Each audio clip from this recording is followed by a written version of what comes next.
नमस्कार, आप देख रहे हैं एएनबी न्यूज और मैं हूं आपके साथ पवन पांडे। स्वागत है आपका राष्ट्र धर्म में।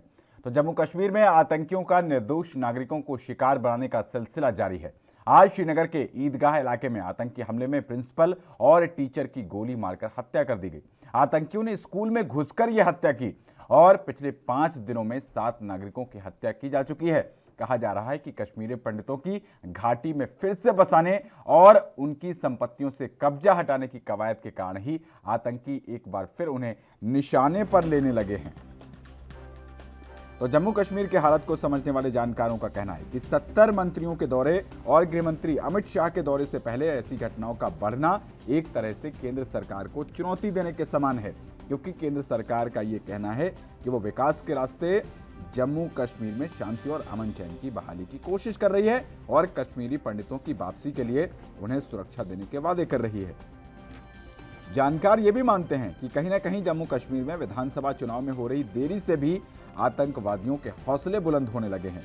आपको बता दें कि 5 अगस्त 2019 को जम्मू कश्मीर को विशेष दर्जा देने वाले अनुच्छेद 370 को हटाने के बाद गृह मंत्री अमित शाह पहली बार जम्मू कश्मीर पहुंच रहे हैं और मिली जानकारी के मुताबिक अमित शाह के इस दौरे से पहले 70 केंद्रीय मंत्री केंद्र शासित इस क्षेत्र का दौरा कर रहे हैं। प्रधानमंत्री नरेंद्र मोदी ने इन मंत्रियों को निर्देश दिया है कि वे जनता में विश्वास बहाली के लिए दूर दराज वाले इलाकों में जाएं और जनता से सीधा संपर्क साधें। बताया जाता है कि इस दौरे के दौरान मंत्रियों से इस बात की भी जांच करनी है कि केंद्र में विकास से जुड़े कितने कार्य पूरे हुए हैं। सूत्रों ने बताया कि जम्मू कश्मीर जाने वाले सभी मंत्रियों को गृह मंत्रालय और प्रधानमंत्री कार्यालय को रिपोर्ट देनी होगी, लेकिन आतंकवादी लगातार केंद्र सरकार को चुनौती पेश कर रहे हैं।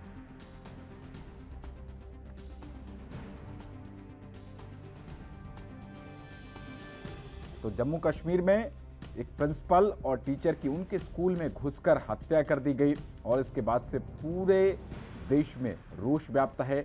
तमाम लोग कह रहे हैं कि इस तरीके से तो जम्मू कश्मीर जो स्वर्ग की घाटी बार बार कहा जाता था, स्वर्ग समान है, वो तो अब वहां पर नर्क जैसी स्थिति हो गई है। बाकायदा बताया जा रहा है कि आईडी कार्ड देखकर उन टीचर्स को गोली मारी गई और जम्मू में पहुंचकर इस तरीके से बताया जा रहा है कि स्कूल के अंदर घुसकर इस वारदात को अंजाम दिया गया। इससे आतंकवादियों के हौसले जो है वो बुलंद साफ तौर पर देखे जा रहे हैं और ये सबसे बड़ी चुनौती है वो केंद्र सरकार के लिए। केंद्र सरकार को आतंकवादी इस ऐसी घटनाओं के माध्यम से सीधे सीधे चुनौती दे रहे हैं और आतंकवादियों का निर्दोष लोग लगातार शिकार बन रहे हैं। ये हम यूं ही नहीं कह रहे, ये रिकॉर्ड कह रहा है। पिछले 5 दिनों की बात की जाए तो 7 नागरिकों की हत्या की जा चुकी है और इसमें बताया जा रहा है कि खास तौर पर वहां पर जो अल्पसंख्यक हैं, राज्य में जो अल्पसंख्यक हैं, वहां पर उन लोगों को निशाना बनाया जा रहा है। कोरोना काल के बाद बताया जा रहा था कि बहुत से कश्मीरी पंडितों ने घाटी में वापसी की इच्छा जताई और बहुत से लोग पहुंचे भी।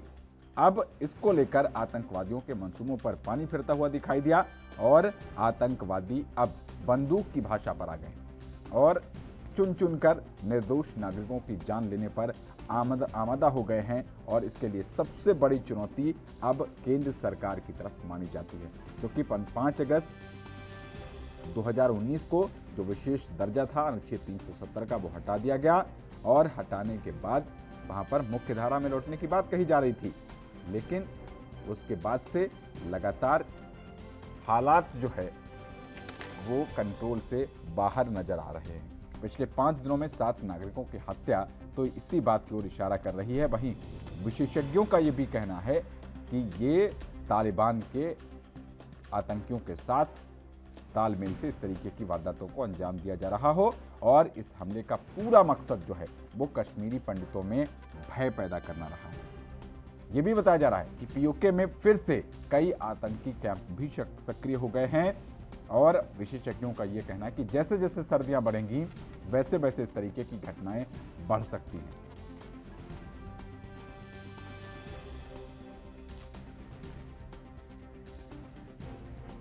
फोन यूज हो रहा है और मिलिटेंट के पास है, किसके पास है, बस हमें शर्म आ रही है कि हमारी सिस्टम कैसा है। मतलब 4 घंटे के बाद भी वो फ़ोन ऑन हो रहा, वो हमें फ़ोन पे धमकियां दे रहे हैं, तो वो हमें नहीं धमकियां दे रहे, वो इंडियन गवर्नमेंट को धमकियां दे रहे हैं। तो अब हमने देखना है ये इनका क्या करते हैं। किस तरह देखते हैं आप, वहाँ रहे भी हैं तो जो ये लगातार मैंने पहले भी बताया आपको कि इन्होंने दीपक को गलत साबित किया। दीपक जैसे बिंद्रू डॉक्टर थे जो इनको ट्रीट करते थे, उनको गलत साबित किया इन्होंने, क्योंकि दीपक बोलता था ये लोग बहुत अच्छे हैं। जम्मू कश्मीर के अंदर बढ़ती हुई टारगेटेड किलिंग की संख्या, जिसमें माइनॉरिटीज को दिन दहाड़े मारा जा रहा है, एक चिंता का विषय है। और ये हमें उन 90 के दशक के दिनों का याद दिलाता है जब ये रोजमर्रा की कार्रवाई थी।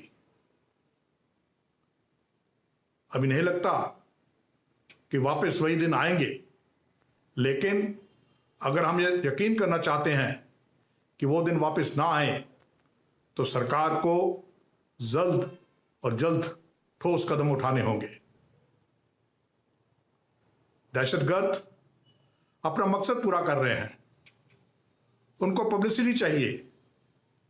वो हताश हैं, इसमें कोई शक नहीं है। वो हताश इसलिए हैं कि वो कोई बड़ा आतंकी कारनामा नहीं कर पा रहे हैं। उनके ऊपर दबाव है पाकिस्तान से कुछ करके दिखाने का। जो प्राइम मिनिस्टर के पैकेज के अंदर हम जो कश्मीरी पंडित माइनॉरिटी थी उसको, उसके लड़कों को भर्ती करके कश्मीर में लगा रहे थे, उसको चोट मिलती है।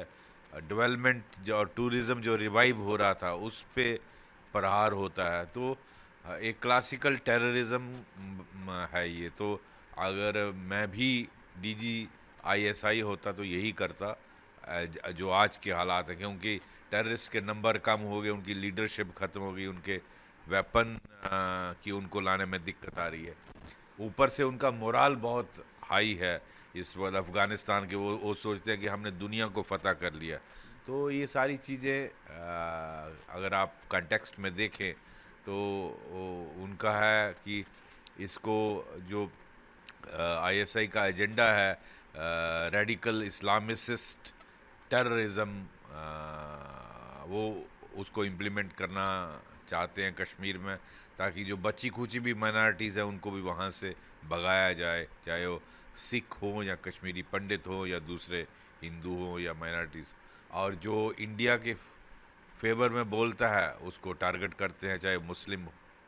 कश्मीर में 2 अल्पसंख्यक लोगों को, सतिंदर कौर और दीप चांद का, बड़ी क्रूरता से दहशतगर्दों द्वारा कत्ल किया गया।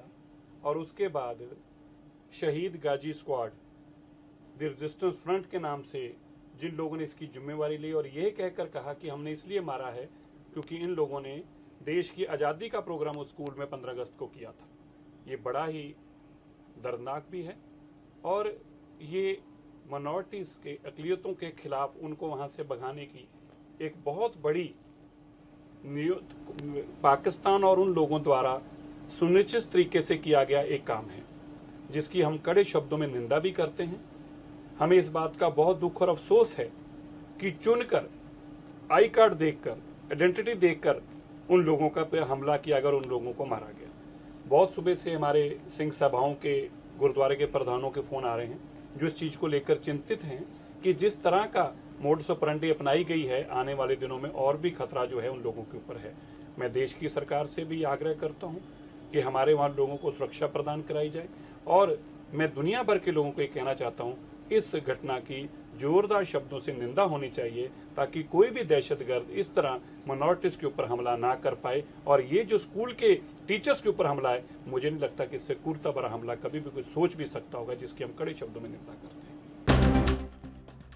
तो केंद्र सरकार को आतंकवादियों की सीधी चुनौती के रूप में देखा जा रहा है। जम्मू कश्मीर में पिछले 5 दिनों में 7 नागरिकों की हत्या और आज श्रीनगर के ईदगाह इलाके में आतंकी हमला हुआ, जिसमें स्कूल के अंदर घुसकर प्रिंसिपल और टीचर की गोली मारकर हत्या कर दी। पूरा देश आक्रोशित है और ज्यादातर सभी नेता केंद्र सरकार से अपील कर रहे हैं कि इन ऐसे हालातों पर जल्द लगाम लगाई जाए।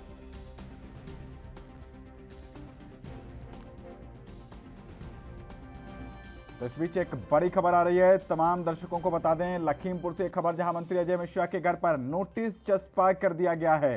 तो धारा 160 के तहत ये नोटिस चस्पा किया गया है। बड़ी खबर से रूबरू करा रहे हैं आपको, लखीमपुर से ये खबर है और इसी के साथ उनके बेटे आशीष को पूछताछ के लिए बुलाया गया है। कल सुबह 10 बजे क्राइम ब्रांच के द्वारा बुलाया गया है। ये बड़ी जानकारी आपको दे रहे हैं इस वक्त लखीमपुर से, और कल जांच कमेटी के सामने उनको अपना पक्ष रखना होगा। शहर के शाहपुरा कोठी इलाके में मंत्री अजय मिश्रा का घर है और वहां पर नोटिस चस्पा कर दिया गया है। बड़ी जानकारी इस वक्त की, लखीमपुर से ये बड़ी खबर आपको दे रहे हैं। मंत्री अजय मिश्रा के घर पर नोटिस चस्पा कर दिया गया है और धारा 160 के तहत ये नोटिस चस्पा किया गया है।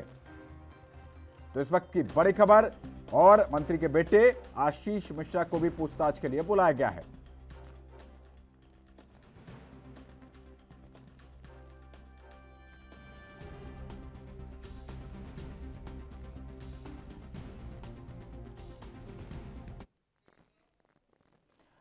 तो मुद्दे पर लौटते हैं और इसी मुद्दे पर चर्चा करने के लिए हमारे साथ बेहद ही खास 3 मेहमान जुड़ गए हैं। आपका परिचय उनसे करवा देते हैं। हमारे साथ वरिष्ठ पत्रकार डॉक्टर इंदुकांत दीक्षित जी, हमारे साथ विपिन शर्मा जी राजनीतिक विश्लेषक, और ललन सिंह जी रक्षा विशेषज्ञ जुड़ गए हैं। बहुत स्वागत है आप तीनों का एनबी न्यूज पर, और आप तीनों को मेरा नमस्कार।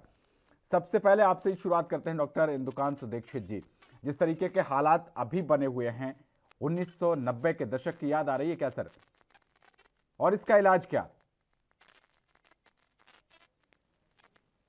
जो 1989-90 में शुरुआती दौर में जब आतंकवाद ने जो अभी का दौर है, जो आतंकवाद नए सिरे से जन्म लिया था जम्मू कश्मीर में, उस समय का माहौल इसी ढंग का था। लेकिन मैं आपको बताऊं पवन जी कि जो उस समय के लोग थे भुक्तभोगी, उस समय का माहौल बहुत ही खतरनाक था, बहुत ही दर्दनाक था।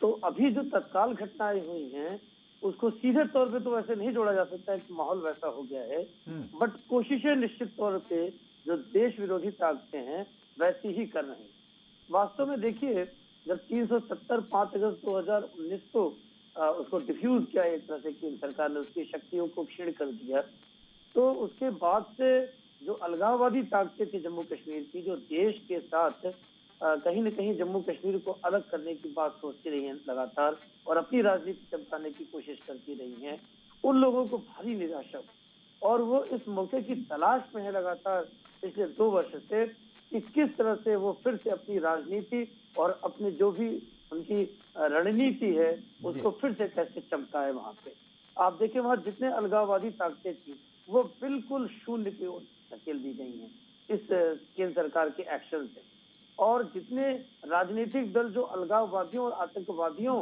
के सहयोग से राजनीति करते थे, उनकी दुकानें राजनीति की बंद हो गई। वो जिस तरह से बिल्कुल बेहाल हैं, तो वो कोई भी मौका ऐसा मिलता है तो चूकेंगे नहीं। ये केंद्र सरकार को और इस समय की वर्तमान शासन व्यवस्था को जम्मू कश्मीर के पूरी तरह से समझ लेना चाहिए।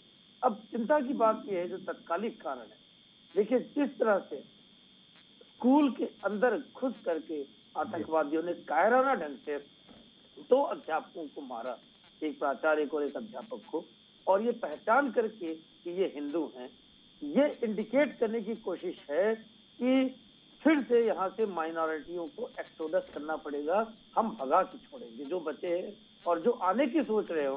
क्योंकि आपको पता होगा कि 370 को डिफ्यूज करने के बाद केंद्र सरकार ने एक बड़ा काम किया कि पूरे देश के लोग, जो भारतीय संविधान में व्यवस्था है, यहाँ जम्मू कश्मीर में भी उसी हद से आके बस सकते हैं जैसे वो मध्य प्रदेश में, राजस्थान में, उत्तर प्रदेश में, दिल्ली में, मुंबई में जा सकते हैं। ये चीज उन्हें बिल्कुल नहीं भा रहा है कि अगर ऐसा हो गया तो कल को उनकी पूरी राजनीति का आधार हमेशा हमेशा के लिए उनके पूरी जो आतंकवादी की नीति है वो खत्म हो जाएगी। इसलिए केंद्र सरकार और जम्मू कश्मीर के शासन को ये चैतन्य होना चाहिए कि इस तरह से खुलेआम सुरक्षा की ऐसी व्यवस्था हो कि ऐसी हरकतें, नापाक हरकतें लोग न कर सके, चाहे वो कितने भी ताकतवर हो। और ये पिछले 2 वर्ष में वर्तमान केंद्र सरकार ने करके दिखाया है। ये चूक कैसे हो गई, ये बहुत बड़ा विषय है जांचने का। निश्चित तौर पे स्थानीय लोगों की इसमें मिलीभगत है, और मुझे आशंका है कि इसमें कुछ सरकारी अधिकारी और कर्मचारी भी शामिल हो सकते हैं। ये बड़ी बात कही आपने इंदुकांत दीक्षित जी। ओपनिंग रिमार्क में पहले तीनों लोगों से ओपनिंग रिमार्क ले लेते हैं। फिर विस्तृत तरीके से बात करेंगे। ललन सिंह जी, ये जो आज हुआ, बताया जा रहा है, परिजनों का कहना है कि आईडी कार्ड चेक करके बाकायदा नाम देखकर कि कौन है उसके बाद मारा गया। टारगेट किलिंग है सर, ये किस तरीके से देखते हैं आप? 48 घंटे में 5 मर्डर, इसको हत्या या जो भी कहिए, लेकिन ये आईएसआई के द्वारा कराया हुआ ये प्लानिंग के साथ ये एक्शन है। मैं 90 के दशक में पटमालू और श्रीनगर के बीच में मैं 2.5 साल यंग ऑफिसर के तौर पे बीएसएफ में नौकरी किया हूं। मुझे याद है कि कश्मीरी जो पंडित थे उन्होंने अपने टूथब्रश और अपने तौलिए तक को छोड़कर जम्मू के तरफ जो जिसको जहां मौका मिला वो भागे थे। और फिर 20 साल के बाद जो 48 घंटे में, चाहे वो माखनलाल या बिहार का वीरेंद्र पासवान गोलगप्पा बेचने वाला या बस स्टैंड का अध्यक्ष सभी, और आज प्रिंसिपल और दीपक चंद टीचर, इनकी जो हत्या की गई है वो रणनीति के साथ की गई है। इसका कारण इन्होंने सॉफ्ट टारगेट को चुना है। जैसे वरिष्ठ पत्रकार साहब ने बहुत सही कहा, इन्होंने पहले ये मान लिया कि अब हमारी कोई यहाँ पे ऑल आउट ऑपरेशन के बाद स्थिति नहीं है कि हम अपने वजूद को मजबूत कर सके। और ये सॉफ्ट जो टारगेट है, जो जम्मू से प्रधानमंत्री योजना के तहत उनको शिक्षक की नियुक्ति हुई और वो बेहतर ढंग से लोगों के बीच में शिक्षा का प्रसार कर रहे थे, उस सॉफ्ट टारगेट को उन्होंने निशाना बनाया। मैं आपको एकदम बताना चाहता हूं कि अभी जो स्थिति है, इसमें माखनलाल जी की पुत्री ने कहा कि शरीर को आपने गोली मारा है, लेकिन आत्मा को नहीं। किसी भी धर्म में यह नहीं बताया जाता कि आप हिंदू को अलग करो, सिख को अलग करो और आइडेंटिटी कार्ड चेक करो और उसको निशाना बनाओ। इसका मतलब है हमारी जो सिक्योरिटी वहां की माहौल है उसको वो तहस नहस करना चाहते हैं। अमित शाह साहब के और केंद्रीय मंत्रियों का आने से पहले वो दुनिया को बताना चाहते हैं कि हमारी वजूद है। और टीआरएफ लश्कर का एक छोटा ग्रुप है जो हाजिब सईद के द्वारा उसको तैयार किया गया है और उसने करीब 1-1.5 साल से घाटी के अंदर अपनी रिक्रूटमेंट भी कर रहा है। लेकिन जो आज हत्या किया गया है उसमें लोग पूरे आक्रोशित हैं, लेकिन 20 साल पहले का वो स्थिति पैदा ना हो, उसके लिए जरूरी है कि भारत सरकार जैसे आपातकाल का अभी एक मीटिंग दिल्ली में कर रही है, इसके ऊपर निर्णायक एक्शन करना पवन जी बहुत जरूरी है। ठीक है सर। विपिन शर्मा जी, घूम फिर कर बात जो है वो सरकार के सामने ही आनी है और केंद्र सरकार को सीधी चुनौती भी यही मानी जा रही है। और यह भी मद्देनजर रखना है कि केंद्रीय गृह मंत्री अमित शाह का दौरा है, वो थ्रेट दे रहे हैं, वो धमकी दे रहे हैं कि आप आइए और हम भी तैयार बैठे हैं। विपिन जी, अब यहाँ पर मुस्तैद रहने की आवश्यकता है। और सबसे जो चिंता का विषय है कि त्योहारों का पर्व जो ये चुना है, जो ये नापाक मंसूबे रखने वाले आतंकवाद हैं और आतंकवादी हैं जितने, और ये इनको शय देने वाले, इसके पीछे इस बात को नकार नहीं सकते कि पाकिस्तान और चीन भी हैं, और साथ में अब तीसरा इनका साथी बन गया है, इनका हमसफर बन गया है तालिबान। तो यहाँ पर ये तीनों जो चुनौती बना के बैठे हुए हैं देश के सामने, यहाँ पर इनको मुंह तोड़ जवाब भी देना है। और सबसे बड़ी बात, ये आज वो लोग कहाँ पर हैं जो जिन्होंने अवार्ड वापस करे थे और जिनको हर एक बात में सरकार कुछ अगर अच्छे कदम उठाती थी, 370 को जब हटाया, 335 से हटाया, नई सुबह का आगाज करा, एक नया कश्मीर का बीज बोया, इतने सालों से धरती का स्वर्ग कहलाने वाला कश्मीर जब नर्क बन गया था मिलिटेंसी को लेकर, एक आम आदमी, एक युवा वहां का गुमराह हो गया था, अपनी फौज को दुश्मन समझ बैठा था, पत्थरबाज बन गया था। वो लोग कहाँ पर है आजकल जो ये सवाल जवाब पूछ रहे थे, जो सर्जिकल स्ट्राइक को सर्जिकल स्ट्राइक बोलते थे, सेना के मुखिया को सड़क का गुंडा बोलते थे, आज वो कहाँ है? उनकी प्रतिक्रिया क्या उन्होंने दी आज कि ऐसे जो निर्मम हत्या हुई है?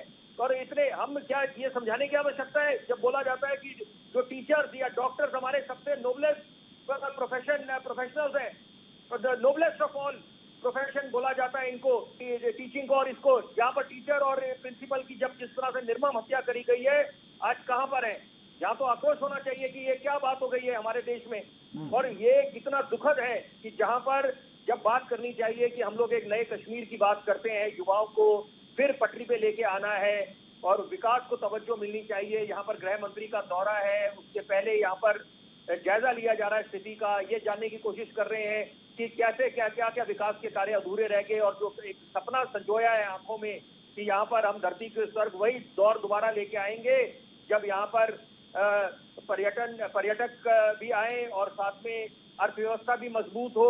नए कदम उठाए जा रहे हैं विकास के और एक नई सुबह का आगाज हो रहा है। वहां पर ये जो नापाक मंसूबे रखते हैं, क्या ये दायित्व हम सब देशवासियों का बनता नहीं है कि उनके जो ये इरादे हैं उन पे पानी फेरे और यहाँ पर डट के अपने सुरक्षा बल के जो कर्मी हैं और साथ में जो फौज है उनके साथ उनके मनोबल को साथ पे आसमान पर रखें कि कितनी दुखद घटना हुई है यहाँ पर। और त्योहारों का जो पर्व जो चुना है अपने आप में दर्शाता है कि क्या इनके इरादे हैं और यहाँ पर वक्त आ गया है कि अब हम लोग इनको इन्हीं की भाषा में जवाब दें, मुंह तोड़ जवाब दें। और सबसे बड़ी बात है कि कश्मीरी पंडित इतने वर्षों से 3 दशक से ज्यादा हो गए अपने ही घर में अपने ही देश में रिफ्यूजी बन के बैठे हुए हैं, शरणार्थी बन के बैठे हुए हैं।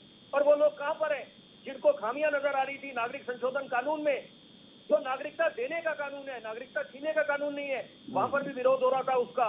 और ये आज उनको जवाब देना चाहिए कि ये जो दुहाई देते हैं, बोलते हैं अल्पसंख्यक यहाँ पर महफूज नहीं हिंदुस्तान में, उनको ये बात समझ लेनी चाहिए। एक लौता ये मुल्क है हिंदुस्तान जिसपे हमें फख्र है, नाज है पूरे विश्व में कि जहाँ पर अल्पसंख्यक कहें या बहुसंख्यक कहें बिल्कुल महफूज है, सुरक्षित है। आप किसी भी जगह चले जाए, चीन में, पाकिस्तान में देखिए पाकिस्तान में क्या हो रहा है, वहां पर माइनॉरिटीज में क्या हमले हो रहे हैं, क्या कन्वर्जन हो रहे हैं, धर्मांतरण कैसे चल रहा है, उसके बाद चीनियों ने क्या करा है। तो ये बातें समझ आनी चाहिए कि हिंदुस्तान कितना महान मुल्क है और यहाँ पर हम लोग विकास को तवज्जो देते हैं। अब सिर्फ ये वक्त आ गया है कि हम लोग वो भी चिन्हित करें जो जयचंद है, जो खाते हैं यहाँ का और गीत वहां के गाते हैं सीमा पार।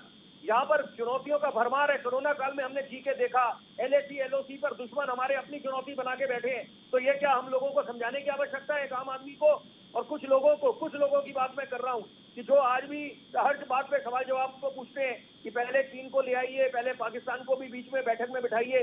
तो ये कहाँ की समझ है। ये वक्त है कि यहाँ पर हम डट के फौज के साथ भी खड़े हो और कुछ मामले जो राष्ट्रहित के होते हैं वहां पर ये सबका दायित्व बनता है कि हम सरकार के साथ भी खड़े हो। सरकार की आपको जो खामियां उजागर करनी है वो करिए, विरोध करिए, वो लोकतांत्रिक प्रक्रिया है। लोकतांत्रिक प्रक्रिया के तहत सबको हक है यहाँ पर कि अगर सरकार में कुछ खामियां नजर आ रही है, उनके कुछ आपको उनके जो कदम है, उनकी जो नीतियां हैं, उनका विरोध करना है तो वो सबको हक बनता है। लेकिन ये जो राष्ट्रहित का मामला है और साथ में जो ये जो टेरर अटैक जिस तरह से हो रहे हैं कि निर्मम हत्या हो रही है और यहाँ पर तो क्या ये वक्त नहीं है कि हम लोग सब एक मंच पे खड़े दिखाई दें। ओके विपिन जी। इंदुकांत दीक्षित जी, अभी मैंने पीड़ित की बाइट चलाई, जो पीड़ित के परिजन थे वो उन्होंने साफ तौर पर कहा कि दे आर फीलिंग चीटेड। वो कह रहे थे कि हमारे साथ तो धोखा हुआ है, हम तो सोच रहे थे कि ये लोग हमारा सहयोग करेंगे। वो कहीं ना कहीं वहाँ के कुछ मूल बाशिंदों पर जो बात कही रही थी कि रेडिकल इस्लाम की धारा में बहे जा रहे हैं, उनके ऊपर भी वो सवाल खड़ा कर रहे थे।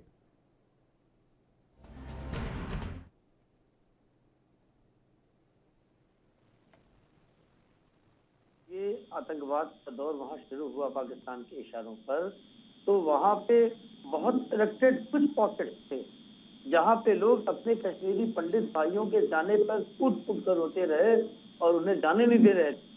कुछ ऐसी कहानियां भी आपको मिलेगी। इंसानियत हर जगह है, लेकिन अधिकतर जगह पे लोगों ने अंदर अंदर अपनी सहमति रजामंदी दी। नहीं तो जनता समाज में सबसे बड़ी रक्षा समाज करता है लोगों का, पुलिस तो बाद में आती है। अगर पड़ोसी आपका अपना है, पड़ोसी आपके साथ एकजुट है, तो क्या मजाल है कि कोई बाहरी आदमी आपके साथ कोई बदतमीजी कर दे, आपके साथ हिंसा कर दे। पूरा मोहल्ला, पूरा कॉलोनी, आप जानते हैं ये ह्यूमन नेचर होता है। एकजुट होता है तो उस मोहल्ले में, उस कॉलोनी में, उस इलाके में किसी भी बाहरी व्यक्ति के घुसने की, कुछ और करने की हिम्मत नहीं पड़ती। तो मैं तो ये कहना चाहता हूँ कि 2 पंक्तियां बड़ी अच्छी किसी ने कही है, सोशल मीडिया की पंक्तियां हैं कि मुद्दतों के बाद जो कश्मीर से 370 धारा हट गया, मुद्दतों के बाद जो कश्मीर से 370 धारा हट गया, ऐसा लगता है आस्तीन के सांपों का कलेजा ही फट गया। ऐसा लगता है कि आस्तीन के सांपों का कलेजा ही फट गया। देखिए, लोग इनके साथ सदियों से जी रहे हैं, पीढ़ी दर पीढ़ी एक दूसरे के साथ रह रहे हैं। एक दिन वो खुद अगर आए और आपकी प्रॉपर्टी पर नजर रखते हुए अपनी पॉलिटिक्स के तहत अपने हिंदू और मुस्लिम के भेदभाव के चलते आपको वहां से विस्थापित कराने में शामिल हो जाए तो आपको कैसा लगेगा? तो निश्चित तौर पे जो इसका पीड़ितों का भुक्तभोगी होगा उसका कलेजा फट जाएगा और वो ये सोचने को मजबूर होगा कि क्या यही हिंदुस्तान है जिसकी कल्पना उसने 1947 में उसके पूर्वजों ने की थी।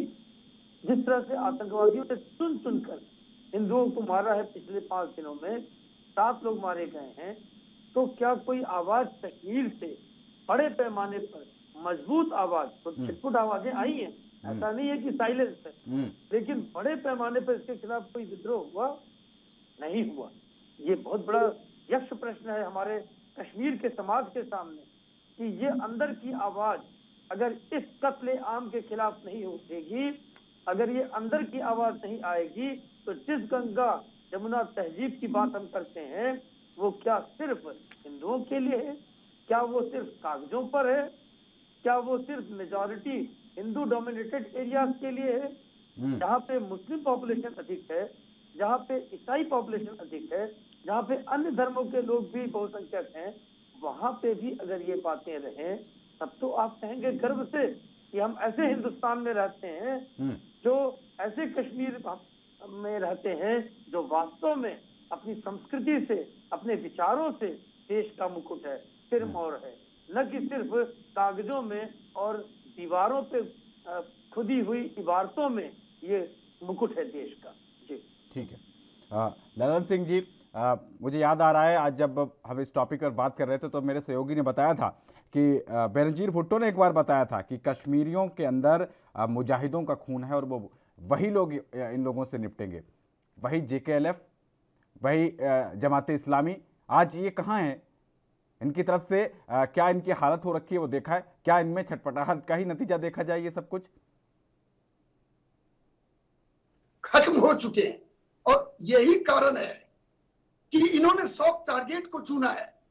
अब एक दबाव और बननी चाहिए और ये नियम है कि आतंकवाद, उग्रवाद या दुश्मन उसको पूरी तौर पे दबा दी जाए।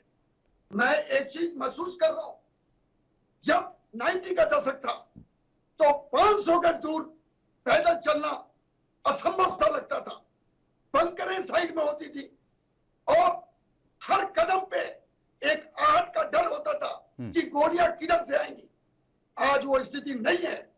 मैं दावे के साथ कह सकता हूं, ये बात मानने वाली है कि अगर स्कूल के टीचर थे तो उनके लिए क्या सिक्योरिटी का बंदोबस्त था, अगर कुछ कमी थी। ठीक है ललन सिंह जी, माफी के साथ सर एक छोटे से ब्रेक के लिए रुकना पड़ रहा है और ब्रेक के बाद सीधे आते हैं तो आपका जवाब पूरा करवाते हैं। बने रहिए NB न्यूज के साथ।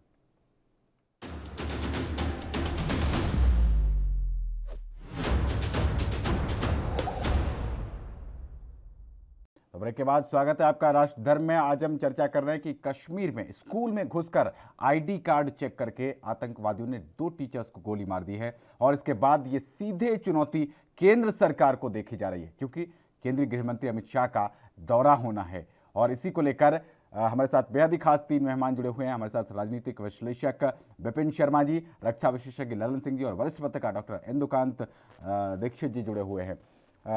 ललन सिंह जी, ब्रेक से पहले आपका जवाब अधूरा रह गया था, कृपया उसको पूरे करें, उसके बाद मैं विपिन जी आपके पास आता हूं। पवन जी, धर्म के दूरी पे सियासत नहीं होगी। इस्लामिक आतंकवाद के नाम पर आज डरने की जरूरत नहीं है। हर कदम जो है वो पक्के इरादे के साथ भारत सरकार को अब आगे बढ़ना ही पड़ेगा और हम मजबूर हो चुके हैं। कूटनीतिक, राजनीतिक और सामरिक दृष्टि से हालात ऐसे बन रहे हैं और इस चीज को भारत सरकार बेहतर ढंग से समझने को तैयारी में है। क्या स्थिति है अगर लंचिंग पैड के ऊपर लश्कर ए तोयबा जैसे मोहम्मद हिजबुल मुजाहिदीन और अब तालिबान का नमूने उन्होंने अपने आप को मौके की तलाश में एकदम घूम रहे हैं और एक मान के चलिए कि 2 दिनों से पुंछ के एरिया में सीज फायर का उल्लंघन हो रहा है, मोर्टार मिले हैं। पंजाब के गुरदासपुर में लगातार ड्रोन आ रहे हैं और बीएसएफ के फायरिंग के बाद वो वापस जा चुके हैं, लेकिन इसका मतलब है कि वो हर तरफ से दबाव बनाना चाहते हैं। और मेरा कहना यह है कि अगर हम इस चीज को समझ रहे हैं कि सॉफ्ट जो टारगेट है उसको ये निशाना बना रहे हैं, तो उनके लिए सुरक्षा की पूरी प्रबंध करना जे&के पुलिस और भारत सरकार के एजेंसियों का है। और ये रणनीतिक जरूरत है, क्योंकि अमित शाह साहब के जाने से पहले वो चाहते हैं कि अपनी बजूद को घाटी के अंदर दिखाएं, लेकिन उनकी बजूद लगभग खत्म हो चुकी है। हमारे प्रधानमंत्री साहब का जो यूएनओ में क्लियर कट भाषण था, उससे उनको समझ में आना चाहिए। आप एलएसी के ऊपर अगर पाकिस्तान के कर्नल रैंक को बैठा के रखे हैं, कोई फर्क नहीं पड़ता। हमारी जो पैरामिलिट्री और सेना है वो चौकस है, लेकिन छोटी छोटी बातों को सुरक्षा सख्त से शुरू होता है, उस पर ध्यान देना होगा। आज वो जो टीचर के जो फैमिली है वो आक्रोश है। उन्होंने कहा है कि हमें इस बात का दुख है कि हम जो सोचते थे, जो हमारी एंटीसिपेशन थी, वो पूरी नहीं नजर आती है। तो मैंने आपको कहा, भारत सभी धर्मों का देश है, यहां कोई नहीं कह सकता, जैसे पत्रकार साहब ने कहा कि यहाँ हर धर्म की अपनी एक वजूद है। तो अब मौका नहीं देना, नहीं तो 20 साल पहले जो हालत थी, पवन जी मैं आपको बताना चाहता हूँ, बहुत बुरी हालत थी। 100 गज चलना भी मुश्किल था। और उस जगह में श्रीनगर, पटवालू, बारामुल्ला, गुरेज, नीरू, इन सभी जगहों को हम लोगों ने देखा है। आज वो स्थिति नहीं है। हम एक चीज और ध्यान देना है कि जो लोग इनको हाइड आउट देते हैं, इनका लॉजिस्टिक खान पीन देते हैं और इनको पिस्टल देते हैं, एक्सप्लोजिव रखने के लिए मौका देते हैं, और क्लोज रैंक से एक टीचर को मार के चले जाते हैं, उनको भी पहचानिए, उनको भी चिन्हित कीजिए। Okay sir. और मैं बोलता हूं ये बहुत आसान है, लेकिन अभी पक्का इरादा और निर्णय लेने का समय है, इसमें कोई शक नहीं है। ठीक है सर। विपिन शर्मा जी, 14 सितंबर 1979 को पहले कश्मीरी पंडित का मर्डर हुआ था घाटी में, तब भी कोई नहीं बोला था। आज एक बार फिर से वही हालात है, और आज जो बोले, जितने लोग बोले कश्मीर घाटी के रहने वाले, उन्होंने भारत सरकार की योजनाओं को ही इसके लिए दोषी ठहरा दिया।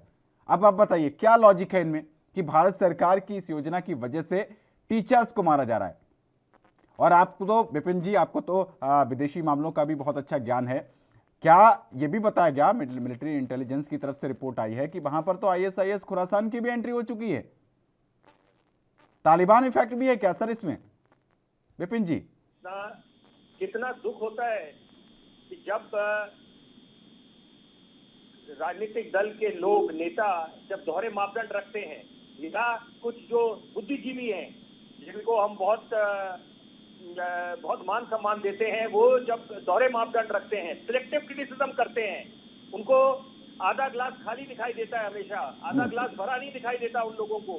और ये सबसे ज्यादा खतरनाक है कश्मीरी पंडितों की, जिस तरीके से उनको अपने ही घर से बेदखल करा गया, निकाला गया, जेनोसाइड था और 90 का, क्या वो हम भूल पाएंगे? उसके बारे में क्यों नहीं चर्चा होती? उसके बारे में क्यों नहीं कटघरे में लोगों को खड़ा करा जाता, नेताओं को खड़ा करा जाता, राजनीतिक दलों को पूछा जाता कि क्या आपकी जिम्मेदारी थी? फारूक अब्दुल्ला को क्यों नहीं पूछा जाता?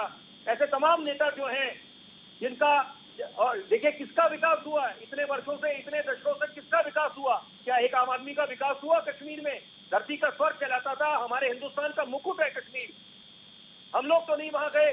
जाने के लिए आप मसूरी, देहरादून, दूसरी जगह नैनीताल रुक कर जाते हैं, यूरोप निकल जाते हैं। जहां जाना चाहिए, कश्मीर जिसको धरती का पैराडाइज ऑन अर्थ कहते हैं, धरती का स्वर्ग, वो क्यों नहीं हुआ? इसके पीछे भी आप जांच पड़ताल होनी चाहिए कि इतने वर्षों से ये किसकी जिम्मेदारी थी और किसने जो नजरअंदाज करा कि एक आम आदमी का जो विकास होना चाहिए, और किनका विकास हुआ सही मायने में, ये सवाल है। शर्मा जी, आज तो ये आसिया अंद्राबी और मीरवाइज फारूक जैसे लोग, ये तो आज बहुत खुश हो रहे होंगे।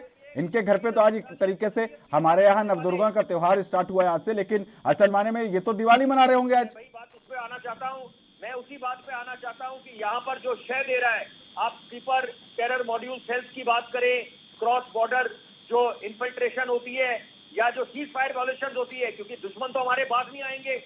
आप चीन की बात करें, पाकिस्तान की बात करें, और पाकिस्तान खास तौर पे वो पीछे चीन उसको शह देता है, लेकिन साथ में जो ये जो आतंकी हमले हो रहे हैं उसके पीछे जो संस्थाएं हैं, क्या आवश्यकता नहीं है कि इस समय उनको मुंह तोड़ जवाब दिया जाए? जब हमने बालाकोट की एयर स्ट्राइक करी थी तो वो जो मार हमने पाकिस्तानियों को दी है उसकी गूंज चीन में सुनाई दी थी। इन चीनियों को नींद नहीं आई थी वो रात। ये चीनी कभी नहीं भूल सकते कि क्या जब हमने अर्ली मॉर्निंग स्ट्राइक करी थी हमारे बहादुर जवानों ने, और ये जिंदगी भर के लिए उनको सबक मिला कि ये नया भारत है, नया हिंदुस्तान है। पाकिस्तान के वजीर आजम तो महज बोलना जानते हैं कि नई कश्मीर नया पाकिस्तान बनाएंगे, तो ऊपर वाला ही जानता है कि कब वो पाकिस्तान बनेगा। कटोरा लेके पूरी दुनिया में घूमते हैं कि चंदा मिले उनको। लेकिन बहरहाल मुद्दा यह है कि यहाँ पर दायित्व जो एक आम आदमी का भी बनता है, जो सवाल जवाब हर चीज में पूछता है। यहाँ पर फौज कुछ ऐसे मामले जो राष्ट्र हित के होते हैं और राष्ट्रीय सुरक्षा से जुड़े होते हैं, वहां पर कम से कम ये हम सबका दायित्व बनता है। किसी को समझाने की आवश्यकता नहीं है कि वहां पर सवाल जवाब नहीं पूछने चाहिए। ये कोई राजनीति से प्रेरित मामला नहीं है कि वहां पर भी हम लोग सियासी रोटियां सोपनी खेती शुरू कर दें। जो ये जान मान का नुकसान हुआ इसकी जिम्मेदारी कौन लेगा? क्या वो कभी पूरी हो सकती है? और सबसे बड़ी बात है कि एक नई सुबह का आगाज हुआ जब 370 हटाया गया। ये अपेक्षा करी गई थी कि अब कम से कम सही मायने में उद्धार होगा कश्मीर का, कि इतने वर्षों से जो कश्मीर पीछे रह गया, वहां का युवा गुमराह हो गया। उन माँ बाप पे सोचिए क्या बीतती होगी कि जब वो देखते थे कि अपने ही बच्चे उनके पत्थरबाज बन गए थे। और इस सबसे बड़ी बात है, शह देने वाले कहां पर है? तो वो तो शह दे दिया उन्होंने, इनके जीवन बर्बाद कर दिया। क्योंकि ये तो मुमकिन नहीं है कि कोई पत्थरबाज बनेगा या कानून अपने हाथ में लेगा उसके बाद उसको छोड़ दिया जाएगा। यहाँ पर जब बात करते हैं कि दिल की दूरी भी मिटानी है और दिल्ली की दूरी भी मिटानी है, तो अब वक्त आ गया है कि सही मायने में इंटीग्रेट करा जाए। और इंटीग्रेट की तो ये पहल हुई है कि जब गृह मंत्री का वहां पर दौरा होना है और यहाँ पर चुनावों की बात चल रही है एक तरफ, तो और कश्मीरी पंडितों को दोबारा बसाने की बात चल रही है। ये कौन नापाक मंसूबे लेके बैठा हुआ है जो चाहता नहीं कि कश्मीर का उद्धार हो, कश्मीरी पंडित अपने घर में दोबारा वापस जाएं? ये कहाँ की समझ है? तो ये तो दायित्व सबका बनता है कि यहाँ पर ये मुंह तोड़ जवाब दिया जाए और ऐसा सबक सिखाया जाए कि ये लोग हमेशा याद रखें कि हिंदुस्तान की तरफ जो भी टेढ़ी नजर रखेगा वो बख्शा नहीं जाएगा। और पाकिस्तानियों को तो मिल ही गया है। और मैं एक बात जरूर बोलना चाहूंगा इस चर्चा में, बेनजीर भुट्टो के सुपुत्र ने बहुत बड़ी बात बोली। बिलावल भुट्टो ने अपने ही वजीर आजम को आईना दिखाया। उन्होंने बोला आप कश्मीर तो भूल जाइए, वो तो हिंदुस्तान का अभिन्न हिस्सा है। आप मुजफ्फराबाद की चिंता करिए, ये नया हिंदुस्तान है। आप जो बात करते हैं नया पाकिस्तान का रोना रोते, वो तो पता नहीं कब बनेगा। अब हिंदुस्तान से आप सचेत रहिए, क्योंकि हिंदुस्तान ने ठान लिया यहाँ पर कि आपको मुंह तोड़ जवाब देगा। आप जो ये आजाद कश्मीर बोल रहे हैं इतने वर्षों से, अब ये वक्त आ गया है कि हिंदुस्तान ने आपको दिन में तारे दिखा देने हैं। तो ये अपने आप में बहुत कुछ दर्शाता है कि जब वहां के बिलावल भुट्टो बेनजीर भुट्टो के सुपुत्र ऐसी बात रखते हैं, ऐसी बात बोलते हैं और ऐसी विचारधारा रखते हैं, तो क्या ये वक्त नहीं आ गया कि यहाँ पर हम लोग भी, जो कुछ लोग जो जिनकी मानसिकता आज भी दूसरी तरफ की ज्यादा उनको संवेदना दिखती है, उनके साथ ज्यादा खड़े होते हैं, कि वो भी अपनी मानसिकता में बदलाव लेके आए। ठीक है, इंद्रकांत दीक्षित जी, मैं आपका रुख करूंगा। बताया जाता है कि ये आर्टिकल 370 के खात्मे के बाद अभी तक 2 लोगों ने वहां पर जमीन खरीदी है और कोविड काल के बाद बहुत बड़ी संख्या में कश्मीरी पंडितों का वहां पर जाना आना भी हुआ। वो वहां पर फिर से परमानेंटली बसने की योजना बना रहे थे। क्या इस तरीके की घटनाएं उन्हीं के लिए थ्रेट मानी जाए? वो उनको डराना चाहते हैं कश्मीरी पंडितों को? और या फिर इसमें जो तालिबान वाला जो एक गठजोड़ बताया जा रहा है, ये एंगल भी है? इंद्रकांत दीक्षित जी, बड़ी घटना इस चीज पे हुई है।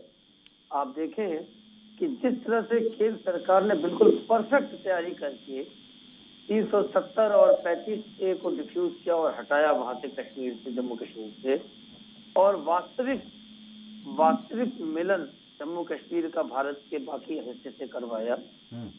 उस समय इतनी ताकतें थी, चारों तरफ व्याप्त थी, ISI भी था, लेकिन आप देखें इतिहास इस बात का गवाह है कि पिछले 2 वर्षों में वो अपने सर नहीं उठा पाए। लेकिन एक बात बड़ी अच्छी कहा श्री शर्मा जी ने कि एक जो नया डेवलपमेंट हुआ हाल फिलहाल, वो हुआ है अफगानिस्तान में तालिबान की सरकार बनना। और ये आशंका पहले से जताई जा रही थी सुरक्षा एजेंसियों के द्वारा, पूरे इंटरनेशनल फोरम में भी हर जगह ये चर्चा थी। और अभी तो प्राइम मिनिस्टर नरेंद्र मोदी ने खुद UNGA में, जनरल असेंबली में जाके अपनी बातों में भी इस बात को संकेत किया पूरी दुनिया को कि जिस तरह से जनता के चुने बिना आईएसआई के द्वारा प्लांट की हुई सरकार अफगानिस्तान में बनी है और दुनिया भर के आतंकवादियों की सरकार है, उनके पड़ोस में आने के बाद कश्मीर में सुख चैन की कल्पना लंबे समय तक आप नहीं कर सकते। और आप देखिए पूरी दुनिया में सबसे पहले तालिबान के खिलाफ मुखर होके भारत के प्रधानमंत्री ने अपनी बात रखी संयुक्त राष्ट्र संघ में और अंतर्राष्ट्रीय मंचों पर। अब ऐसे में तालिबान ने ये शायद भाप लिया है कि भारत और भारत के साथ लोग जितने भी देश हैं दुनिया में, उनसे हमें मान्यता या डिप्लोमेटिक मान्यता नहीं मिलने वाली है। तो उनके पास एक ही उनका हथियार है डिप्लोमेसी का, चाहे शासन का, वो है खून, हिंसा, और शायद उसी रास्ते की ओर वो लौटना चाहते हैं। और कश्मीर में जो ये बदलाव आया है, कहीं न कहीं पाकिस्तान और तालिबान की मिलीभगत से ये घटनाएं हो रही हैं, या आतंकवादियों को कम से कम शह तो उसी कारण मिला है कि हमारे आका अब दोनों तरफ तैनात हैं और हम कुछ भी कर सकते हैं, हमारे पास फ्री हैंड है। इसलिए इस तरह की घटनाएं लगातार हो रही हैं।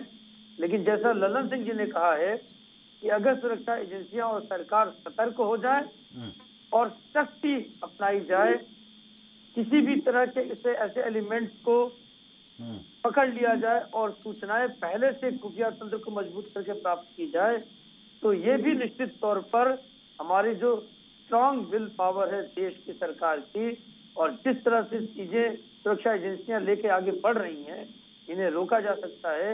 Only thing is that we have to nip them in the bud only. जी ठीक है ललन सिंह जी, ये बताया जा रहा है कि जिस तरीके से अब वहाँ का माहौल बदल रहा है, भारतीय सेना भी ऑपरेशन ऑल आउट, मतलब उसने तो अभी ये कुछ सोचा ही नहीं, ऑल आउट मतलब जितने आओगे उतने मारेंगे। जब इस स्ट्रैटेजी पे भारतीय सेना चल रही है, तब उस वक्त में इस तरीके की वारदातों का होना, और खासकर उससे पहले जब देश का केंद्रीय गृह मंत्री वहां पर पहुंच रहा हो, कितनी बड़ी चुनौती मानते हैं आप इसको, और इससे निपटने के लिए क्या क्या ऑप्शंस हो सकते हैं? बहुत अच्छा प्रश्न है। आंतरिक सुरक्षा जो है, हम लोग बोलते हैं अपेक्षाकृत बाहरी सुरक्षा से ज्यादा अहमियत रखती है जी। आप थोड़ा सोचिएगा, गृह मंत्री साहब का जाना हो रहा है और इस तरह की छोटी छोटी हरकतें नहीं है, ये हरकतें वो हैं जिससे लोगों के बीच में सुरक्षा की भावना कम होगी और खत्म होगी। मैं आपको ये बताना चाहता हूं कि जो आज कोई भी आंदोलन हो, उत्तर प्रदेश में हो, हिंदुस्तान के किसी कोने में हो, जो पैरामिलिट्री फोर्सेस है वो कहीं ना कहीं से उनको निकाल के और उस जगहों पे उनकी डिप्लॉयमेंट होती है। या मैं गुप्त चीजों को बात करने जा रहा हूं आपके माध्यम से जी। ये बहुत दुखद स्थिति है कि जो हमारे पैरामिलिट्री, जो आर्मड फोर्सेस हैं, जिनका सबसे ज्यादा अभी इस्तेमाल कश्मीर, पंजाब और राजस्थान, गुजरात के बॉर्डर पे इलाके में होना चाहिए, वो आज उत्तर प्रदेश के इलेक्शन में शायद ज्यादा इस्तेमाल होने शुरू हो गए हैं। ये भी एक पॉइंट है और इस चीज को नेताओं को सोचना पड़ेगा। शर्मा साहब ने ठीक कहा, अब तुम कश्मीर क्यों नहीं जाते हो? वो वीरेंद्र पासवान, वो गोलगप्पा बेचने वाला, उसके लिए क्यों नहीं बोलते हो? भारत सभी का है, हमारा किसान हो, फौजी हो, पत्रकार हो और आम आदमी हो, लेकिन आतंकवाद का कोई परिभाषा नहीं होता, एक ही परिभाषा होता है, उसको खत्म करना। उसी तरह से हमारा देश, पूरे नेताओं को एकजुट होना पड़ेगा। ठीक है सर, एक छोटे से ब्रेक के लिए रुक रहे हैं ललन सिंह जी, माफी के साथ एक छोटे से ब्रेक का वक्त हो रहा है, फौरन लौट रहे हैं।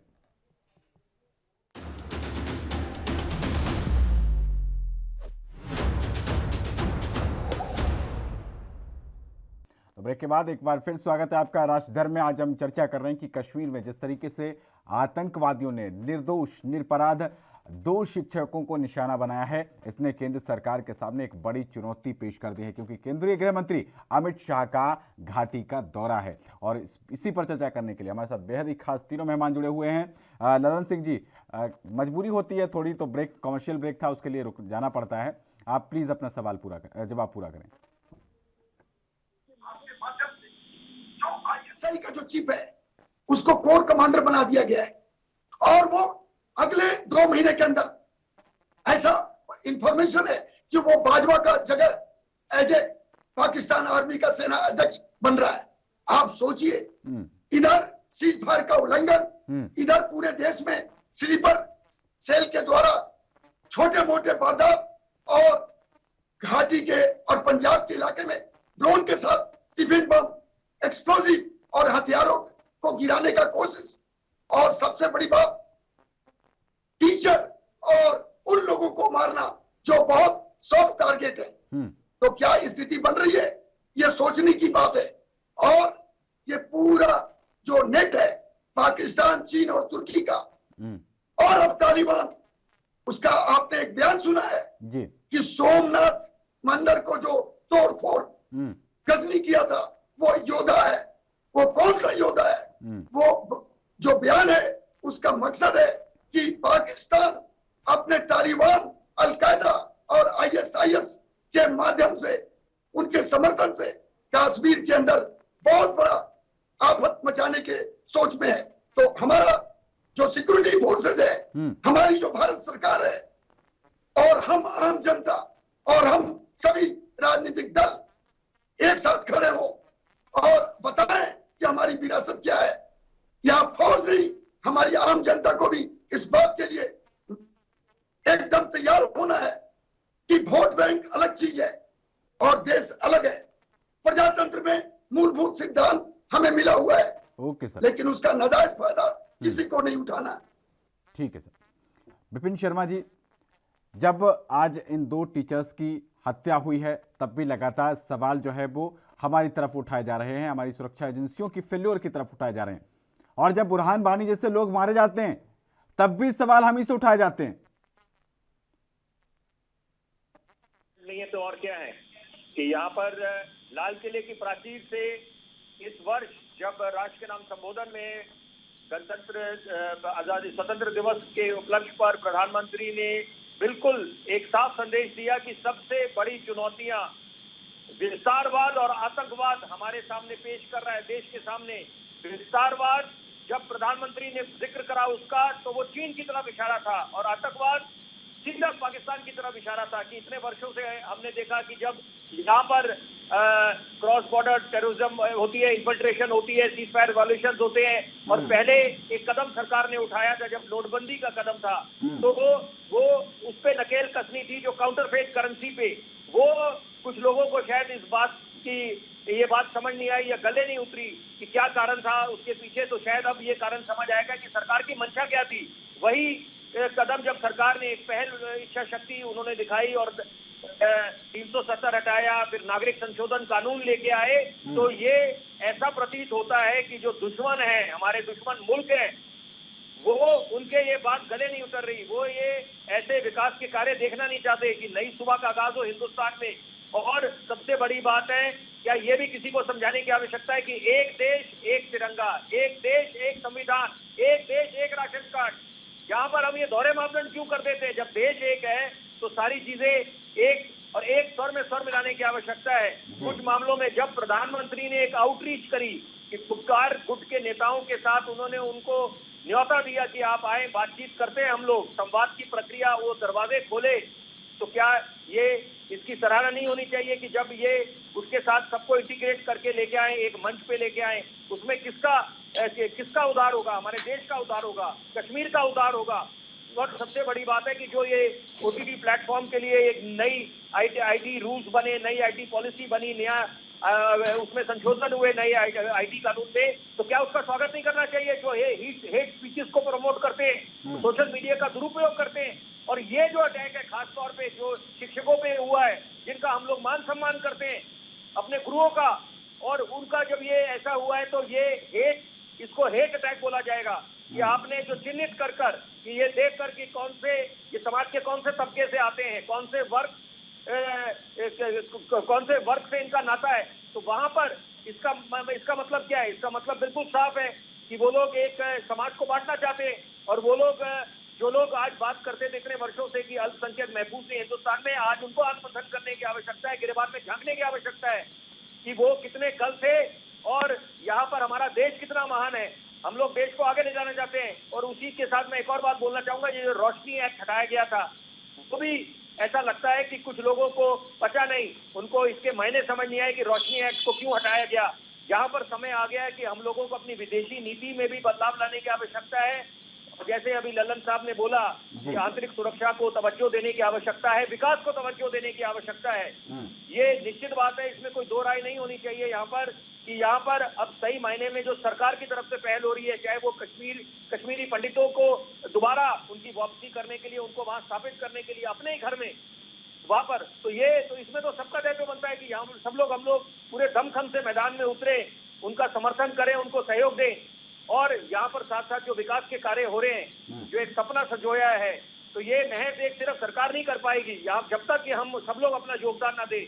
और सबसे बड़ी बात, 100 बातों की एक बात, कि जितने ये हमारे दुश्मन मुल्क है या जो ये आतंकी संस्थाएं हैं, इनको शय तब मिलती है कि जब कुछ जयचंद यहाँ के उनके स्वर में स्वर मिलाते हैं और विरोध नहीं करते, समय रहते विरोध नहीं करते। वहां पर उनको ये नहीं नजर आता कि तालिबानियों में वो जो अफगानिस्तान में विमान में कैसे लोग लटक रहे थे, क्या ऐसे दृश्य कभी पहले हमने देखे? 21वीं सदी है, विमान से लटक रहे हैं, तब भी उनको तालिबानियों में उनमें कोई खामियां नहीं नजर आती। वो फिर मोदी सरकार पे खामियां उजागर करते हैं। आप करिए, मोदी, आपको प्रधानमंत्री मोदी से इससे बड़ा तो कोई महान देश हो ही नहीं सकता कि आप प्रधानमंत्री में कितना कुछ बोल जाते हैं, उसके बाद भी आप बोलते हैं कि यहाँ पर तो टॉलरेंस नहीं है, इनटॉलरेंट नेशन बन गया हमारा। कमाल की बात है, आपका खुद का देश है और उसके बाद है जहाँ जिसका विरोध करना चाहिए वो विरोध ना करके हम लोग यहाँ पर खामियां उजागर करने लग जाते हैं। तो ऐसे लोगों के लिए क्या बोला जाए? ये तो वक्त है कि जब आपको अभी भी अगर नहीं समझ आ रहा कि यहाँ पर हमारे शिक्षकों पे जो हमले हुए हैं, आतंकी हमले हुए हैं, उन पे जब अगर नकेल नहीं कसी गई तो ये दिन दूर नहीं कि ये लोग तो इनको शय मिलेगी और इनके हौसले बुलंद हो गए। और जो बिल्कुल इंदुकान जी की बात से मैं बिल्कुल 100% मैं सहमत हूँ कि nip it in the budding stages, इनके जिससे पहले कि पनपे ये इनकी जड़ें काट दीजिए और इनको ऐसा सबक दीजिए कि इनको दिन में तारे नजर आए। ठीक है सर। इंदुकान दीक्षित जी, आज बात ह्यूमन राइट्स वालों की भी होगी। जब बुरहान वानी जैसे किसी को जब भारतीय सेना गोली मारती है, उनको निस्तो नाबूद करती है, तो ये आ जाते हैं, लेकिन इनको ये नहीं पता कि हमारे यहाँ तो प्रूवन आतंकवादी अफजल गुरु के लिए रात में अदालतें खुली। हमारे यहाँ तो हम तो वो देश हैं जहां प्रूवन आतंकवादी कसाब के लिए उसने बिरयानी मांगी तो बिरयानी खिलाई गई। हमें सिखाएंगे ह्यूमन राइट्स? और आज जहां ह्यूमन राइट्स वायलेट हो रहे हैं वहां के लिए एक शब्द, एक बयान नहीं आता, एक स्टेटमेंट नहीं आता। कहां है आज वो एमनेस्टी इंटरनेशनल और तमाम मानवाधिकार के जो ठेकेदार बने बैठे हैं? इस कश्मीर को जहाँ पे इस तरह से खून की नदियां बहाने की कोशिश हो रही है, उसको जब मुगल बाग जिसके लिए जाना जाता है बनाया गया था, तो उस समय जहांगीर ने ये मुगल बागों की कल्पना की थी, जहां तक मैं जानता हूँ। और उस दौर में जहांगीर और फिर शाहजहां ने कहा था वहां आकर और उन बागों में भ्रमण करते हुए कि दुनिया में कहीं भी अगर जन्नत है धरती पर तो वो यही है, यही है, यही है। लेकिन क्या यही जन्नत है? ये दुनिया की, आपने बिल्कुल ठीक कहा, जो एजेंसीज हैं, सो कॉल्ड सुनाम धन्य एमनेस्टी इंटरनेशनल और दुनिया की और भी तमाम जो ह्यूमन राइट्स की बात करने वाले लोग हैं, उनको कश्मीरी पंडितों के साथ, सिखों के साथ जो ये नाइंसाफी कश्मीर घाटी में पिछले लगभग 30 से 35 सालों से खुलेआम हो रहा है, वो नजर नहीं आती है। अगर एक आतंकवादी को भी सुरक्षा बल मारते हैं, उनके सारे कि जिस तरह से सुरक्षा बलों ने 1988 में, 89 में तमाम कार्रवाइयां की, तो जब भी सुरक्षा बल सख्ती करते हैं तो तमाम लोग वहां पे पहुंच जाते हैं जांच के नाम पे। तमाम हमारे पत्रकार भी पहुंच जाते हैं, इंटरनेशनल बिरादरी से तमाम सांसद आते हैं, यूरोपियन यूनियन से, अमेरिकन कॉन्टिनेंट से। लेकिन जब इस तरह की घटनाएं होती हैं तो कहाँ हो जाती हैं वो आवाजें गुम। इसलिए अगर वास्तव में कश्मीर को दोबारा जन्नत बनाना है तो हिंदुस्तानी लोगों को ही आगे आना होगा। हिंदुस्तान के लोग मिलकर बना सकते हैं, किसी विदेशी का सर्टिफिकेट नहीं चाहिए हमें, किसी विदेशी से मदद की कल्पना नहीं है। हम खुद इतने मजबूत हैं, इतने ताकतवर हैं कि जब हम चीन को मजबूर कर सकते हैं डोकलाम में और फिर लद्दाख में पीछे होने के लिए, तो कश्मीर में जिस तरह से हमारी सुरक्षा एजेंसियां चौकस नहीं है, और जिस तरह से केंद्र में इस समय एक मजबूत सरकार है, वो अगर चाहा जाए और सुरक्षा तंत्र को और मजबूत करें तो निश्चित तौर पर यहाँ से आतंकवादियों को और आतंकवादियों को सपोर्ट करने वाले लोगों को, जो 370 हटाए जाने के पहले कहते थे कि यहाँ पे हिंदुस्तान का नाम लेवा कोई नहीं बचेगा, तिरंगा उठाने वाला कोई नहीं बचेगा, खून की नदियां बह जाएंगी, उनको वास्तव में आईना दिखाया जा सकता है जो पिछले 2 वर्षों से भारत की सुरक्षा एजेंसियां, फोर्सेस, सैनिक दिखा रहे हैं, वो आगे भी हम कर सकते हैं। ठीक है, ललन सिंह जी, आपका क्लोजिंग कमेंट। जी, मानवता जहां पे नहीं है तो मानवाधिकार की बात कहां से आएगी? और मैं आपको बताना चाहता हूं, पैरामिलिट्री फोर्स और सेना को काम करने दीजिए, एजेंसीज को अपना स्वतंत्र रूप से। भारत सरकार ने निर्णय ले लिया है, कृपया करके, और जो इसमें राष्ट्र विरोधी तत्व हैं उनको मौका मत दीजिए। देखिए, घाटी तो क्या, पूरे हिंदुस्तान में शांति और सुरक्षा की भावना और दुनिया में भारत अपने आप वजूद कायम कर लेगा, मुझे इसमें कोई शक नहीं। ठीक है, बहुत शुक्रिया विपिन शर्मा जी, ललन सिंह जी और इंदुकान दीक्षित जी, आप तीनों का एनबी न्यूज से जुड़ने के लिए। लेकिन इस पूरे हालातों पर केंद्रीय गृह मंत्रालय की नजर बनी हुई है। गृहमंत्री अमित शाह ने एनएसए अजीत डोभाल के साथ तमाम सुरक्षा विशेषज्ञों को बुलाकर इस पर हाई लेवल मीटिंग की और उसके लिए एक ब्लूप्रिंट तैयार किया जा रहा है। भारतीय सेना के निशाने पर एक एक आतंकवादी है और वो सुरक्षा का एहसास करा रहा है। फिलहाल इस पेशकश में इतना ही। देश और दुनिया की तमाम अहम खबरों के लिए बने रहिए एनबी न्यूज के साथ। नमस्कार।